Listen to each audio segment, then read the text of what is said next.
નમસ્કાર, અમારી વિશેષ રજૂઆતમાં તમારું સ્વાગત છે। હું છું નીરુ અને મારી સાથે છે મારા સહયોગી ચિરાગ શાહ। અત્યારના સૌથી મોટા સમાચાર ને આજનો સૌથી મોટો સવાલ, કોની સત્તા? ચિરાગ, બિલકુલ, મહારાષ્ટ્રમાં આજે મતદાન પૂર્ણ થઈ રહ્યું છે ત્યારે કયા કયા મુદ્દા ચર્ચામાં રહ્યા છે, મહારાષ્ટ્રમાં કેટલા ફેક્ટર ક્યાં ક્યાં અસર કરવાના છે તેની ચોક્કસ વાત કરીશું। થોડી જ વારમાં આવવાનો છે એક્ઝિટ પોલ, તેની પણ ચોક્કસ વાત કરીશું। જોઈશું કોની સત્તા।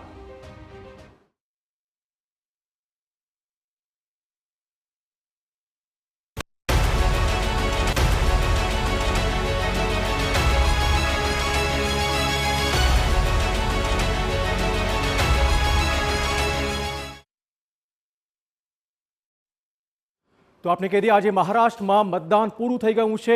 લગભગ 4000થી વધુ જે ઉમેદવાર છે તેના ભાવિ ઈવીએમમાં કેદ થઈ ગયા છે, પરંતુ કયા મુદ્દે આજનું વોટિંગ થયું છે, કેમ મુંબઈમાં નીરસ મતદાન થયું છે, આ તમામ સવાલો ચોક્કસ ચર્ચામાં છે। મતદાન પૂર્ણ થવાને થોડી જ મિનિટોની વાર બાકી છે ત્યારે 3 વાગ્યા સુધીનો આંકડો મારી પાસે આવ્યો છે। 45.53% વોટિંગ થયું છે મહારાષ્ટ્રમાં। મુંબઈમાં સૌથી ઓછું 39% મતદાન જ થયું છે। ફરીવાર શહેરી મતદાતા નીરસ સાબિત થયો છે। સૌથી વધુ ગઢચિરોલીમાં 63% મતદાન થયું હોવાનો આંકડો સામે આવ્યો છે। ટૂંક સમયમાં ફાઇનલ આઉટપુટ જે છે તે પણ આંકડાનો સામે આવશે, પરંતુ હાલ પૂરતો જે આંકડો છે તે નીરસ આંકડો ચોક્કસ લાગી રહ્યો છે। જી, તો અત્યારના સૌથી મોટા સમાચાર છે મહારાષ્ટ્રમાં કેટલા ટકાવારી મતદાનની સામે આવી છે એ સૌથી મોટો પ્રશ્ન ઊભો કરી રહી છે, કારણ કે મુંબઈમાં દર વખતની જેમ સૌથી ઓછું મતદાન થયું છે। 288 બેઠક, 4136 ઉમેદવારોના ભાવિ આજે ઈવીએમમાં કેદ થઈ જવાના છે અને 6 વાગે એક્ઝિટ પોલની સૌ કોઈ રાહ જોઈ રહ્યા છે। પણ અહીં સૌથી મોટો સવાલ એ છે કે આખરે કેટલી અલગ અલગ પાર્ટીઓ છે, મુખ્ય 6 પાર્ટીઓ છે, ત્યારબાદ ઇન્ડિપેન્ડન્ટ કેન્ડિડેટ્સ પણ છે, નાની પાર્ટીઓ પણ છે જેમ કે MNS, AIMIM છે, અને સાથે જ ઘણા બધા અલગ મુદ્દાઓ પણ છે। તો આ વખત કયા મુદ્દાઓને ધ્યાનમાં રાખીને લોકો બહાર આવીને વોટ કરી રહ્યા છે તે જોવું રહ્યું, અને પ્રશ્નો અહીં ઘણા બધા છે। અને અમારી સાથે સ્ટુડિયોમાં અત્યારે હાજર છે અમારા ખાસ મહેમાન, તો આપણે વાત કરીએ। સ્વાગત છે ધારાસભ્ય અમિત ઠાકર આપણી સાથે જોડાયા છે। જી અમિતભાઈ, સૌથી મોટો સવાલ એ વાતનો છે કે તમે જુઓ, મુદ્દાની વાત કરીએ મહારાષ્ટ્રમાં તો વોટ જેહાદ, નોટ જેહાદ, બટેંગે તો કટેંગે, અને છેલ્લે આવ્યો બાટોગે તો જીતોગે। કયા પ્રકારના આક્ષેપોનો સામનો ભાજપે હાલમાં કરી રહ્યો છે?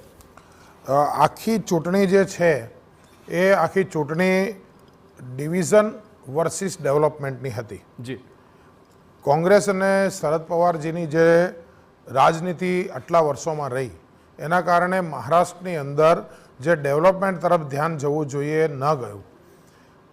ભારતીય જનતા પાર્ટીની સરકાર અને પછી મહાયુતિની સરકાર, આ સરકારમાં થયેલા જે ડેવલપમેન્ટ છે, આ ડેવલપમેન્ટની ચર્ચા એ વધારે કરીને ભારતીય જનતા પાર્ટીના નેતાઓ દ્વારા થઈ। નરેન્દ્રભાઈ મોદીના રેલીની અંદર એમણે જે 10 રેલીઓ કરી, આ રેલીમાં 106 વિધાનસભાને એમણે એપ્રોચ કર્યો। ભારતીય જનતા માનનીય અમિતભાઈ શાહની જે રેલીઓ થઈ, આ રેલીની અંદર 38 જેટલી વિધાનસભાને એમણે કવર કરી। બાકીના બધા જ નેતાઓએ ભેગા થઈ અને બાકીની 288 જે વિધાનસભા છે, આ વિધાનસભા સુધી એ જે મુદ્દા છે એ પહોંચાડે। સમજી ગયો અમિતભાઈ, વચ્ચે એક સવાલ તમે કીધું 10 રેલીઓ નરેન્દ્ર મોદીએ કરી, અમિત શાહે પણ સભાઓ સંબોધી, દરેક દિગ્ગજ નેતા મહારાષ્ટ્રમાં જોવા મળ્યા હતા અને વિકાસના મુદ્દે આપણે વોટ માંગ્યા છે। આટલું બધું કર્યું હોવા છતાં છેલ્લે 5 કરોડનો ઇસ્યુ કેમ આવ્યો? શા માટે આ આરોપોનો સામનો કરવો પડ્યો? વિનોદ તાવડે વાળો મુદ્દો? ના, એટલે વિનોદ તાવડેજી વાળો જે કે આરોપ હતો એની અંદર એ સમયે જે થયું એ કોઈ પણ નેતા પોતાના કાર્યકર્તાને મળવા જાય અને ત્યાં જે કંઈ ઘટના અચાનક ઊભી થઈ, વિનોદજીએ એમના તરફથી પોતાની જે વાત છે એ વાત એમણે મૂકી દીધી કે ભાઈ એમણે એમની જિંદગીની અંદર આ પ્રકારનું કોઈ પણ કામ કર્યું નથી। એની ઉપર હવે યોગ્ય તપાસ જે કંઈ છે એ ભવિષ્યમાં થશે। આ જ કારણે વિપક્ષને નવો મુદ્દો મળ્યો, બટોગે તો કટોગીની સામે બાટોગે તો જીતોગે। એટલે આ મુદ્દો તમને અસર કરશે? જે કુલ આખી ચૂંટણીની અંદર કોંગ્રેસના લોકો દ્વારા જે એમને કહેવાય ને કે કર્ણાટકની આખી જે સરકાર છે છેલ્લા 2 વર્ષમાં એમણે જે ત્યાંથી ઉઘરાણ કર્યા એ અહીંયા વાપર્યા. હવે એ વાપર્યા પછી એક કોઈક મુદ્દો ઊભો કરી અને આખા ચૂંટણીને ટર્ન આપવાનો એમનો છેલ્લા વખતનો પ્રયત્ન, એ આ જે ચૂંટણીને મોદી સાહેબનો પ્રયાસ શું હતો કે ભાઈ તમે એમણે જે ડિવિઝન કર્યા એના ઉપર ધ્યાન આપો, અમે જે ડેવલપમેન્ટ કર્યું એ જોઈને તમે અમને વોટ આપો. જે અનામતનો ત્યાં મરાઠા અનામતનો મુદ્દો એ શરદ પવારજીના પ્રયાસોથી જે આખો ત્યાં ઊભો થયો, હવે એ મુદ્દાની સામે બાકીની જે કાસ્ટ છે એમને મોદી સાહેબ સારી રીતે વાત કહેવામાં બહુ સફળ રહ્યા કે ભાઈ આ લોકોની ચાલ જ આ છે કે તમને જાતિ જાતિમાં વહેંચી મારવા, અને એ જાતિમાં વહેંચાશો તો મહારાષ્ટ્રનું ડેવલપમેન્ટ નહીં થાય. તમારે ડબલ એન્જિનની સરકાર સાથે જવું જોઈએ. અને આ ડબલ એન્જિનની સરકાર ઓકે સમજી ગયો તમારો મુદ્દો. હા નીરુ કઈ પૂછતા હતા?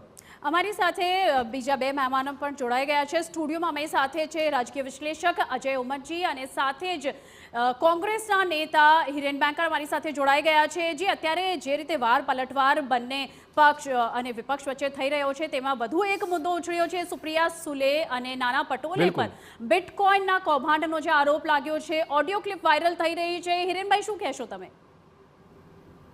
જે પ્રકારે અત્યારે શાંતિપૂર્ણ રીતે મહારાષ્ટ્રમાં મતદાન થયું છે ખૂબ સારી બાબત છે, પણ જે પ્રકારની અપેક્ષા હતી એ જ પ્રકારની ત્યાં રાજનીતિ કરવામાં આવી. મહારાષ્ટ્રની રાજનીતિને હું ખરેખર ત્યાં રહેલો છું, ત્યાં જોયેલી છે, અને ત્યાં ખૂબ ભિન્ન પ્રકારની રાજનીતિ બાકીના રાજ્યો કરતા ત્યાં ખૂબ અલગ રીતે રાજનીતિ હોય છે. જે પ્રકારે અત્યારે મારા ધારાસભ્ય સાહેબશ્રીએ વાત કરી કે ડિવાઇસ અને ડેવલપમેન્ટની વાત કરે છે, તમને ધ્યાન હોવું જોઈએ કટોકે તો બટોકેના જેવા સૂત્રો એ કોણે આપ્યા હતા? અને જે આપણે નરેન્દ્ર મોદીજી કહેતા હતા કે ઝોલા ઉઠા કે નિકલ જાઉંગા, અત્યારે સમગ્ર મહારાષ્ટ્ર સમગ્ર દેશે જોયું છે કે કયા ઝોલામાંથી કેટલા કરોડો રૂપિયા લોકોને મળ્યા છે. આ સ્પષ્ટ દેખાડે છે. અને કોઈ નાનો વ્યક્તિ નહીં, એ રાષ્ટ્રીય મહામંત્રીના આ પ્રકારના કરતૂતો અને કારનામા જ્યારે સામે આવતા હોય એ સમગ્ર રાજનીતિ માટે ચિંતાનો વિષય છે. માત્ર રૂપિયાથી પોતાના વોટ ખરીદવાના અને વોટ ખરીદીને પછી સરકાર બનાવવાની, પાછલા પાડે સરકાર બનાવવાની, આ બધા હથકંડાઓ એમને ભૂતકાળમાં પણ અપનાવી ચૂક્યા છે. રાત્રે 12 વાગે ત્યાં શપથ લેવાના લોકોએ જોયા છે. અને જે પ્રકારનું શાસન છેલ્લા 5 વર્ષમાં રહ્યું છે એ લોકોએ જોયું છે. અને એના જ કારણે મહાવિકાસ અઘાડી એ ખરેખર લોકોની વચ્ચે રહીને લોકોના પ્રશ્નોને, શેતકરીની વાત હોય, યુવાનોની વાત હોય, ખેડૂતોની વાત હોય, તમામ લોકોની વાતને રજૂ કરીને ત્યાં સરકાર બનાવવાની આક્ષેપની વાત કરો. સુપ્રિયા સુળેનો બિટકોઇનનો જે મુદ્દો હતો એનો સવાલ હતો. બહુ સારી વાત કરી તમે, બહુ સારી વાત કરી. આ આપણે કોઈ હોટલમાં પકડાયા, વિવાંતા હોટલમાં પકડાયા જેવી વાત નથી. આ જે બિટકોઇનની વાત છે, કોના ખાતામાં ગયા, ક્યાં ગયા, આ આખી પેપર ટ્રેલ જે વાત કહી રહ્યા છે ઓન પેપર હોય, રેકોર્ડ પર હોય. એ તમને સીધા રૂપિયા હાથમાં લાવ ચિરાગભાઈ તમને આપી દઉં, બે બિટકોઇન આપી દઉં, એવું નથી થતું. આ પર્ટિક્યુલર કોઈ વ્યક્તિના ખાતામાં જાય. અમે સ્પષ્ટપણે કહી રહ્યા છીએ કે તમે તપાસ કરો કોણ છે, શું છે. ઈડી જેટલી ફાસ્ટ રીતે તપાસ કરતી હોય વિપક્ષ પણ એવી તાવડેજી પર પણ તપાસ કરે, એવી આપણા પર તપાસ કરે. અમે આશ્વસ્ત છીએ કે આ પ્રકારના હીન પ્રકારની કામગીરી રાજકીય અવલોકન કરવા પણ જે ખરેખર પકડાયા છે એની પણ કોઈ કામગીરી કરવાની નહીં. હા બોલો અમિતભાઈ. પણ રાષ્ટ્રીય અધ્યક્ષ સમજી ગયો. એક મિનિટ. હા હવે રાષ્ટ્રીય મહામંત્રી પકડાયા છે. એટલે હિરેનભાઈ, આ જે બટોકે તો કટેકની વાત તમે કરી એ વાત આવી ક્યાંથી? જે મૌલાના સજ્જાદ નોમાની અને સિરાજ ખાને જે મહાવિકાસ અઘાડીને કે કોંગ્રેસ પાર્ટીને જ વોટ આપો આવી જે વોટ જેહાદની વાત કરી, આ વાતને તમે કેટલો ટેકો આપો છો? અને આ પ્રકારે જો માત્ર ને માત્ર મૌલાનાઓ કોંગ્રેસ માટે જ વોટ આપો આવી જાહેરની અંદર ફતવો બહાર પાડે કે 1 વાગ્યા પછી બધા જ મહાવિકાસ અઘાડી માટે વોટ કરવા નીકળી પડો અને ભાજપ અહીંયા મહારાષ્ટ્રમાં જો હારી જશે તો દિલ્હીની સરકાર પણ એવી કોઈ મૌલાનાનો ફતવો આવે તો કોંગ્રેસ પાર્ટીને આ મૌલાના સાથે જે સંબંધ હોય એના વિશે તમે થોડો પ્રકાશ પાડો. ખૂબ જ હાસ્યાસ્પદ કહેવાય એ પ્રકારની વાત સાહેબે કરી. ભૂતકાળમાં ઘણા સમાજો, એ ઠાકોર સમાજ હોય, પાટીદાર સમાજ હોય, ઘણા બધા સમાજો ખુલ્લું સમર્થન આપતા હોય છે કે આ પક્ષને વોટ કરજો, પેલા પક્ષને. પણ આપણે ધર્મની વાત બંનેમાં તમને ફરક નથી લાગતો? એક થઈ જઈએ, એક ભારતની વાત કરીએ. નહીં વોટ જેહાદમાં અને કોઈ સમાજ નહીં, વોટ જેહાદ અને કોઈ સમાજ વાત કરે એમાં તમને ફરક લાગે કે ના લાગે? નહીં વચ્ચે નહીં બોલો, ધર્મની વાત કરે છે. મૂળ હિરેનભાઈ એમની વાત ધાર્મિક છે, ધર્મની વાત છે, ધર્મનો બટવારો એની વાત છે.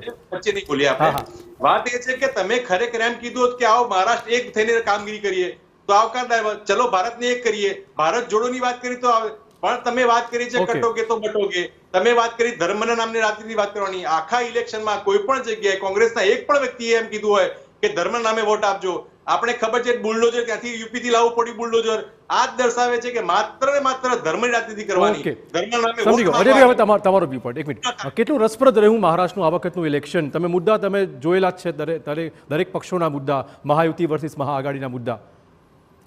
હું તો એવું માનું છું કે બીજા બધા રાજ્યોની સરખામણીમાં મહારાષ્ટ્રની આ વખતની જે ચૂંટણી છે એમાં લોકશાહીના મૂલ્યોનું પતન જે છે ઠેક નિમ્ન સ્તર સુધી પહોંચી ગયું છે. आपने बटेंगे तो कटेंगे ની વાત करेंगे, પછી એક હે તો સેફેની વાત કરોગે, પછી બાટોગે તો જીતેંગે ની વાત કરે. હવે હકીકતમાં તો છે ને ભાજપ અને કોંગ્રેસ બંને મિત્રોને મારી બીજી વિનંતી છે કે મહેરબાની કરીને એકબીજાને આ ગાલી પ્રદાન ના કરો કે શરદ પવાર આમ કરે છે, અજીત પવાર આમ કરે છે. તમને પોતાને ખબર નથી, તમારા નેતાઓ આ 6 પાર્ટીઓમાં જે ચૂંટણી લડે છે, કાલે શરદ પવાર ને અજીત પવાર ભાજપમાં આવી જાય. અજીત પવાર જે છે નાના સંકેત હતા, અજીત પવારના વખાણ શરદ પવારે કર્યા હતા. આ ભાજપના નેતાઓ એવું કહેતા હતા કે 70,000 કૌભાંડી છે, ચક્કી પીસિંગ. આ તો હજુ યુટ્યુબ પર દેખાશે. ભાજપના નેતાઓ બધા કહેતા હતા અને 48 કલાકમાં એ ભાજપમાં પણ આવી ગયા, ડેપ્યુટી સીએમ પણ બની ગયા, એમની સામેની બધી તપાસો પણ વીટાઈ ગઈ. અને બીજું કે એકનાથ શિંદે જે છે એ આ અત્યારે મુસ્લિમોની વાત કરે છે, હિન્દુઓની વાત કરે છે. આ એકનાથ શિંદે એ છે કે જેને ચૂંટણી પહેલાં મુસ્લિમોના જે મૌલવીઓ છે એમના પગાર વધારી આપ્યા, મદ્રેસાઓના જે શિક્ષકો હતા એના 1600 રૂપિયાના 4800 રૂપિયા કરી આપ્યા. મહારાષ્ટ્રના ઇતિહાસમાં પહેલી વખત એવું થયું કે મૌલાના અબ્દુલ કલામ આઝાદ મંડળ જે છે એને કોંગ્રેસ અને શરદ પવારના રાજમાં 200 કરોડ ને 400 કરોડ મળતા હતા. આ સરકારે 1000 કરોડ રૂપિયા જે છે એમને આપી દીધા. એટલે આ લોકો છે ને માત્ર વોટ બેંકની વાત કરે છે, પછી એ મૌલાના કોંગ્રેસ માટે કરે કે હિન્દુત્વની વોટ બેંક માટે કરે.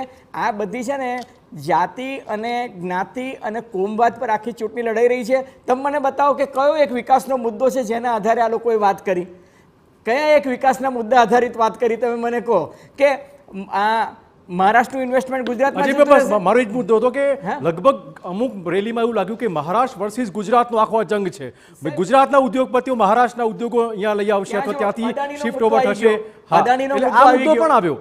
હા, અદાણીનો મુદ્દો આવી ગયો. ત્યાં સાહેબ જે પાયાના પ્રશ્નો હતા, જે મહારાષ્ટ્રમાં બેરોજગારીની વાત હતી એ બેરોજગારીની વાત ના થઈ. મહારાષ્ટ્રમાં મોંઘવારીની વાત હતી એ ના થઈ ગઈ. કર્ણાટકની તિજોરી લૂંટીને કેટલા રૂપિયા ભાજપ વિરોધ ચૂંટણી પ્રચારમાં કોંગ્રેસ લાવ્યું એના કોઈ આંકડા નથી. પણ તમે જુઓ કે સરકારી તિજોરીમાંથી લાડલી બહેનના નામે તમે છેલ્લા 5 મહિનામાં 7500 રૂપિયા દરેક બેનને આપ્યા છે. બરાબર છે કે નહીં? અજયભાઈ, અહીં મુદ્દાઓ ઘણા છે, આપણે ચર્ચા કરવાની છે. તો મહારાષ્ટ્રના મહાસંગ્રામને લઈને મહાચર્ચા અમારી ચાલુ છે. હાલ રોકાઈશું એક બ્રેક માટે.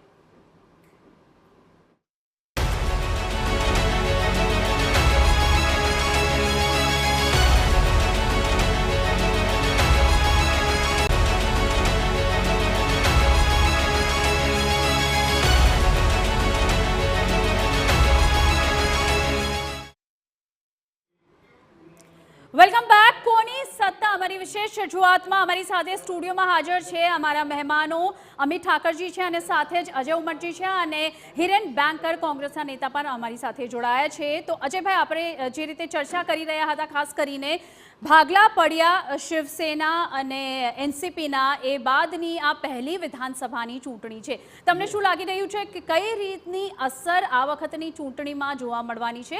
કારણ કે શિવસેનાના કેટલાય એવા નેતાઓ છે કે જેઓ સામસામે ફાઇટ કરી રહ્યા છે અલગ અલગ વિસ્તારોમાં.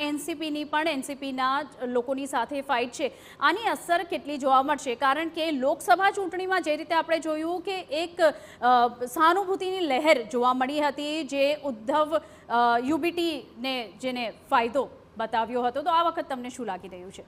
હું તમને કહું કે આ મહારાષ્ટ્ર વિધાનસભાની જે 5 વર્ષની ટર્મ હતી ને એમાં 4 તો ડેપ્યુટી સીએમ આવી ગયા, 3 વખત સરકાર તૂટી, સરકાર બની. નેશનલિસ્ટ કોંગ્રેસ પાર્ટી જે શરદ પવારની હતી એના ભાગલા પડ્યા, ઉદ્ધવ ઠાકરેની શિવસેનાના ભાગલા પડ્યા અને ભારતીય જનતા પાર્ટીએ તડજોડની સરકાર બનાવી, ધારાસભ્યો તોડ્યા, ખરીદ વેચાણ જે કંઈ થયું હવે એ ઇતિહાસ થઈ ગયો.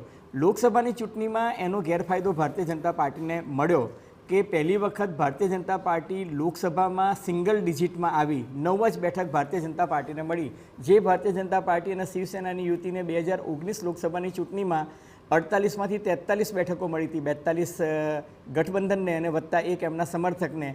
એ ભારતીય જનતા પાર્ટીને 9 જ બેઠક મળી, કારણ કે ત્યારે મહારાષ્ટ્રમાં લોકોની સહાનુભૂતિ શરદ પવાર અને ઉદ્ધવ ઠાકરે પરત્વે હતી.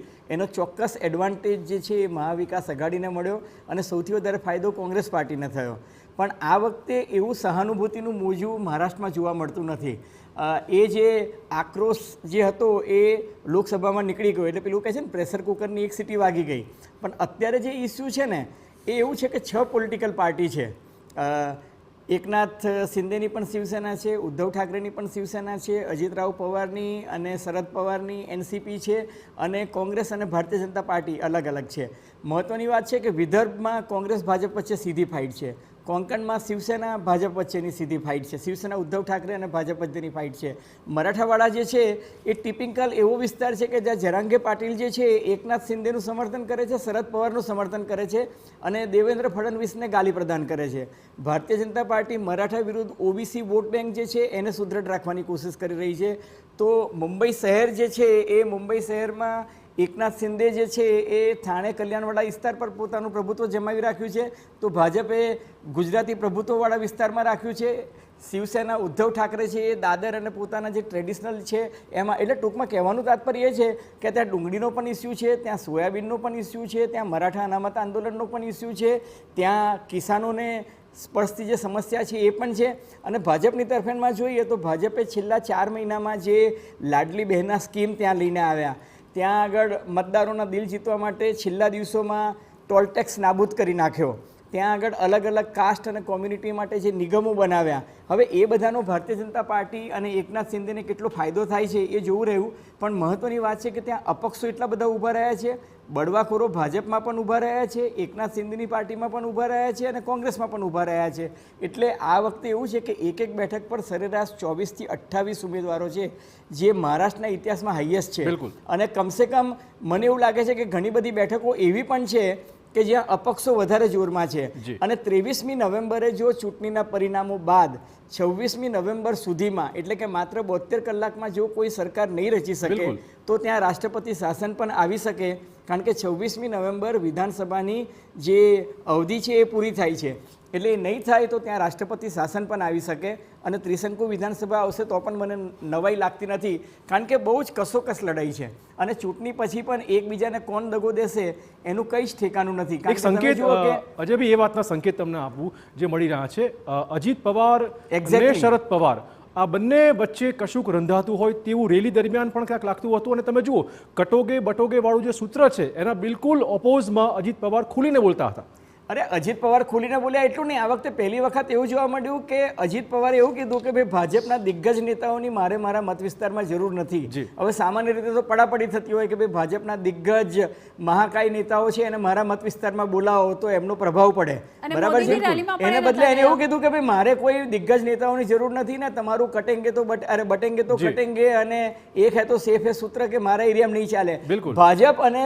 ભાજપ અને RSSના નેતાઓએ કેટલું બધું પ્રેશર નાખ્યું કે ભાઈ નવાબ મલિકને ટિકિટ ના આપતા.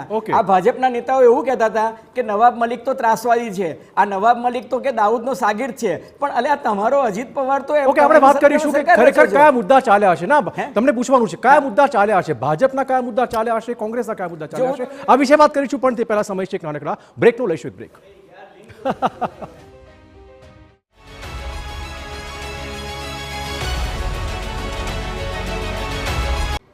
કોની સત્તા આજનો સૌથી મોટો સવાલ. ગણતરીની મિનિટો બાકી રહી ગઈ છે. હવે મહારાષ્ટ્ર અને ઝારખંડના મતદાનમાં આપણે મહારાષ્ટ્રને લઈને મહાચર્ચા સ્ટુડિયોમાં કરી રહ્યા છે. અમારી સાથે અમારા તમામ મહેમાનો પણ હાજર છે. તો અજયભાઈ, આપણે જે રીતે ચર્ચા કરી રહ્યા હતા, આ વખતની જે છે પહેલી વખતની આ બેઠક છે, જે વિધાનસભાની ચૂંટણી યોજાવાની છે વિભાજન બાદની. મુદ્દાઓ ઘણા છે, અલગ અલગ વિસ્તારોના અલગ અલગ મુદ્દા છે. સૌપ્રથમ વાત કરીએ જે મહારાષ્ટ્રની રાજનીતિના ચાણક્ય કહેવામાં આવે છે એવા શરદ પવાર, એટલે પવારનો પાવર આ વખત કેટલો જોવા મળશે, એનો ફાયદો કેટલો થવાનો છે મહાવિકાસ આઘાડીને? જો હું તમને કહું, પવાર જે છે શરદ પવાર, એને પોતાની મહાવિકાસ આઘાડીમાં સૌથી ઓછી બેઠકો લીધી છે. કોંગ્રેસ જે છે એને 108 પછી 102 પણ એમાં એમને પછી કોટામાંથી પેલી સમાજવાદી પાર્ટીની 6 ગઈ, એટલે એ રીતના હું 102 વત્તા 6 108 ગણું છું. ઉદ્ધવ શિવસેના જે છે એ 96 અને શરદ પવાર આઈ થિંક 85 છે, 86 એક પેલા એને આપીને એમને પોતાના કોટામાંથી, એટલે 86. પણ હું તમને કહું કે સ્ટ્રાઇક રેટની દ્રષ્ટિએ જોવા જઈએ તો શરદ પવારનો સ્ટ્રાઇક રેટ જે છે એ સૌથી વધારે આવશે. એનું કારણ એ છે કે એને પોતાના બારામતી, સાંગલી આસપાસના વિસ્તારમાં એવી રીતના વ્યૂહરચના ગોઠવી છે અને એની બેઠકોમાં મહદઅંશે તમને કોઈ વિવાદ જોવા મળશે નહીં. ને પ્લસ જેમ કાકા ભત્રીજાનું ગોઠવાયાની વાત તમે કરીને, એ કાકા ભત્રીજા એ રીતના ગોઠવ્યું છે કે એ બંને ભેગા થઈ અને પોતપોતાના વિસ્તારમાં આમને સામને ના લડે, કારણ કે કાકા ભત્રીજા આમને સામને સીધી લડાઈમાં માત્ર 30 જેટલી બેઠકોમાં જ છે. એટલે એ બંને છે ને એકબીજાને મદદ કરી રહ્યા હોય, પૂરક અને પોષક થઈ રહ્યા હોય એવું મને દેખાઈ રહ્યું છે. બીજી મહત્વની વાત જોઈએ કે શરદ પવાર જે છે એ એક એવા ચાણક્ય છે કે એ ગમે તે પાર્ટીમાં જઈ શકે એમ છે. અને બીજું કે એક એવી વ્યક્તિ છે કે ઉદ્યોગપતિઓ સાથેનું એનું જે ગઠબંધન છે એ કાલે ઉઠીને ભાજપ સાથે પણ ગઠબંધન કરી શકે અને એવું પણ કરી શકે કે હું કિંગ મેકર છું તો મારી સુપ્રિયા સુલે દીકરી જે છે એને મારા સીધી લીટીના વારસદાર તરીકે તમે CM બનાવી દો, તો એમ કે હું તમને ગઠબંધનના ટેકો આપી દઉં. આ એક ઉદ્યોગપતિ સાથેની વાતચીત જે અજીત પવારે જાહેરમાં કીધી જ છે ટેલિવિઝન ચેનલોમાં, એનો અર્થ તો સાફ છે કે કેટલાક લોકોની દરમિયાનગીરી આ ચૂંટણીમાં સરકાર તોડવામાં, બનાવવામાં એ બધામાં થતી જ હોય છે. હવે એ એક જાહેર વસ્તુ થઈ ગઈ છે, ત્યારે શરદ પવાર એક એવા ચાણક્ય છે જે તડજોડનું રાજકારણ બહુ સારી રીતના કરી શકે છે. એમને કોંગ્રેસ પાર્ટીને રાજીવ ગાંધીના જમાનામાં છે દઈને પોતાની NCP પાર્ટી અલગ બનાવી હતી અને અત્યારે પાછા કોંગ્રેસ પાર્ટી સાથે જતા રહ્યા છે. એટલે રાજકારણમાં છે ને કશું પણ થઈ શકે. એટલે જ હું કહું છું કે politics is art of possibility. કોઈ પણ સંભાવના છે એવું નકારતો નથી. ચૂંટણી પત્યા પછી કોની પાસે કેટલી આવશે બેઠકો એના પર બધી તડજોડની રાજનીતિ શરૂ થશે. ચોક્કસ એક્ઝિટ પોલની પણ લોકો હવે રાહ જોઈ રહ્યા છે. અમિતભાઈ, આપણે બ્રેક પહેલા મુદ્દાની વાત કરતા હતા કે આક્ષેપ પ્રત્યાક્ષેપો અને કટેંગે બટેંગે સિવાયના જે વિકાસના મુદ્દા તમે ગણાવવા માંગતા હો તો કયા કયા મુદ્દા તમે ઉછાળ્યા આ વખતે મતદાતાઓ? એટલે જે ઇન્ફ્રાસ્ટ્રક્ચર ડેવલપમેન્ટ થયું આ કાળમાં, જેમ કે અટલ સેતુ બન્યો, જેમ કે એરપોર્ટો બન્યા, સમૃદ્ધિ હાઈવે બન્યો, તો આ બધા જ મુદ્દાઓ, એક તો ઇન્ફ્રાસ્ટ્રક્ચર ડેવલપમેન્ટ, મોદીજી અને ત્યાંના ભાજપના બધા જ નેતાઓએ સતત વાત કરી કે $1 ટ્રિલિયન ઇકોનોમી મહારાષ્ટ્રને બનાવવાની છે. એટલે ઇકોનોમિક મુદ્દા ચર્ચામાં રહ્યા. સૌથી માસ્ટર સ્ટ્રોક જે બન્યો એ આ ચૂંટણીમાં છેલ્લા 7 મહિનાની અંદર લાડલી બહેન યોજના. બિલકુલ. તો લાડલી બહેન યોજનામાં ₹1500 અને પછીથી ₹2100 અને વૃદ્ધ લોકોને ₹1500 અત્યારે મળતા હતા, જે પાછળથી 2100 કરવાના. તો આના કારણે જે માસ્ટર સ્ટ્રોક છે એ લાડલી બહેન યોજના એ સાબિત થવાનો છે. એટલે જે રીતે મહારાષ્ટ્રની ચૂંટણી જેમ જેમ આગળ વધી એમ લાડલી બહેન એટલે કે સ્ત્રીઓમાં વોટિંગને લઈને ખૂબ મોટી તાકાત જોવા મળી. જે રીતે કીધું ને કે ગઈ લોકસભાની ચૂંટણીમાં સેન્ટિમેન્ટ એ મહાવિકાસ આઘાડીના લોકો પાસે હતા. સિમ્બોલ ભલે ભારતીય જનતા પાર્ટીના સાથે આવ્યા પણ સેન્ટિમેન્ટ ત્યાં હતા, એનું લોકસભામાં અમને નુકસાન થયું હતું. પરંતુ આ વખતે ન તો ઉદ્ધવ ઠાકરે પાસે કોઈ સેન્ટિમેન્ટનો ફાયદો હતો, ન કોઈ શરદ પવાર પાસે સેન્ટિમેન્ટનો ફાયદો હતો. બીજું કે નરેન્દ્રભાઈ મોદીની રેલી, હું જ્યાં નાસિક હતો ત્યાં 12 સીટની અંદર 8 સીટ તો શિવસેના અને અજીત પવાર લડતા હતા.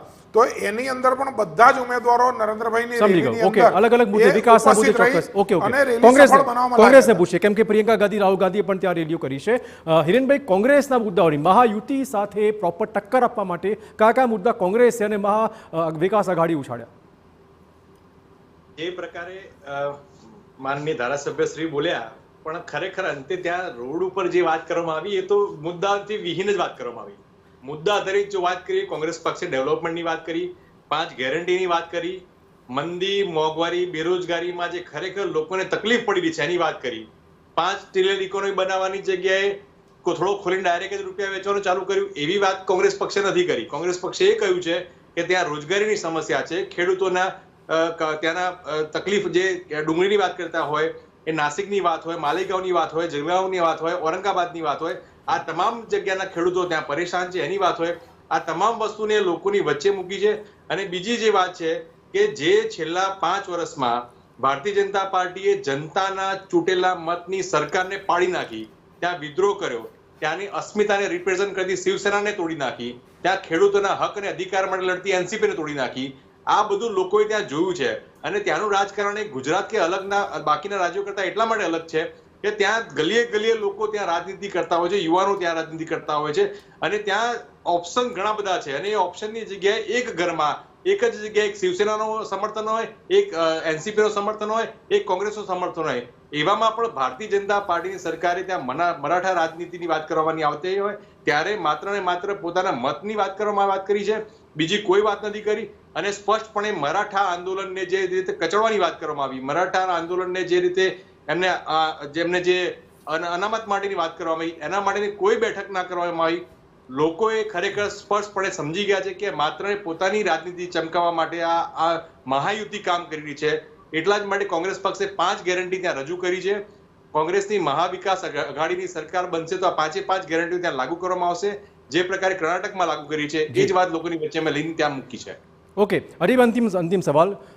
ભાજપ અને કોંગ્રેસ, ટૂંકમાં મહાવિકાસ અઘાડી વર્સિસ મહાયુતિનો આખો આ જંગ છે. મુદ્દાઓની ચોક્કસ આપણે વાત કરી. હવે ટૂંક સમયમાં એક્ઝિટ પોલના આંકડા પણ આપણે બતાવીશું દર્શકોને. પરંતુ મુદ્દા કયા ચાલ્યા હશે? કેમ કે જે ટકાવારી આવી છે એ શું સેટિસ્ફેક્ટરી ટકાવારી છે મતદાનની? જો મતદાનની ટકાવારી જે છે ને એ 3 વાગ્યા સુધીના ઓફિશિયલ છે, પણ આપણું ચૂંટણી પંચ એવું છે કે એ બહુ કન્ઝર્વેટિવ હોય છે. અને આપણે જાણીએ છીએ કે 45% 3 વાગે હોય તો રાતના 9 વાગે જે છે એ 65%થી 68% થઈ જશે, રાતના 11 વાગે 70% પણ થઈ જશે. અને ઘણી વખત તો ચૂંટણી પંચ એમ કે ચૂંટણી પતી ગયા અને ગણતરી પતી ગયા પછી પણ કહી શકતી નથી કે ખરેખર મતદાનની ટકાવારી કેટલી હતી.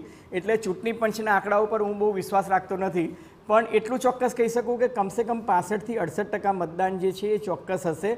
કારણ કે મતદાન જે છે એ ગ્રામ્ય વિસ્તાર જે છે, કોંકણ છે, વિદર્ભ છે, પશ્ચિમ મહારાષ્ટ્ર છે, મરાઠાવાડા વિસ્તાર જે છે ત્યાં જબરજસ્ત મતદાન થયું છે. શહેરી વિસ્તારોમાં મતદાનની ટકાવારી ગ્રામ્ય વિસ્તાર કરતાં ઓછી છે, પરંતુ બહેનોનું પણ મતદાન થયું છે. અને જો બહેનોનું મતદાનની ટકાવારી વધે તો ભારતીય જનતા પાર્ટીની જે સ્કીમ હતી કે લાડલી બહેના, એ લાડલી બહેનાને કારણે એ લોકો મધ્યપ્રદેશમાં પણ ચૂંટણી જીતવામાં સફળ થયા હતા અને મહારાષ્ટ્રમાં પણ સફળ થશે તો મને નવાઈ લાગતી નથી. કારણ કે લાડલી બહેના સ્કીમને કારણે દરેક બહેનોને દર મહિને 1500 રૂપિયા અને દરેક પરિવારની બહેનોને એનો ફાયદો થયો છે. અલબત્ત ચૂંટણી એક્ઝિટ પોલના આંકડા બહુ નજીક છે એટલે હું કહેતો નથી, પણ મને એવું લાગે છે કે એમાં ભાજપને એડવાન્ટેજ ચોક્કસ રહેશે. પણ અહીં એક વધુ મહત્વપૂર્ણ વાત એ છે કે ગુજરાતની બહેનોને પણ આ લાડલી બહેનો તરીકે સ્વીકારે. ગુજરાતની બહેનોએ તો બિચારી 30-35 વર્ષથી ભાજપને જ આપે છે, પણ લાડલી બહેનો હજુ ગુજરાતની બનતી નથી. હરિયાણામાં પણ મળ્યું, મધ્યપ્રદેશની અંદર પણ સમયનો અભાવ છે. હવે એક્ઝિટ પોલ પર સૌની નજર ચોક્કસ હશે. અમિતભાઈ આપનો, અજયભાઈ આપનો, હિરેનભાઈ આપનો આભાર ચર્ચા બદલ. પરંતુ હવે ટૂંક સમયમાં રજૂ કરીશું એક્ઝિટ પોલ. જોતા રહો TV9 ગુજરાતી. નમસ્કાર.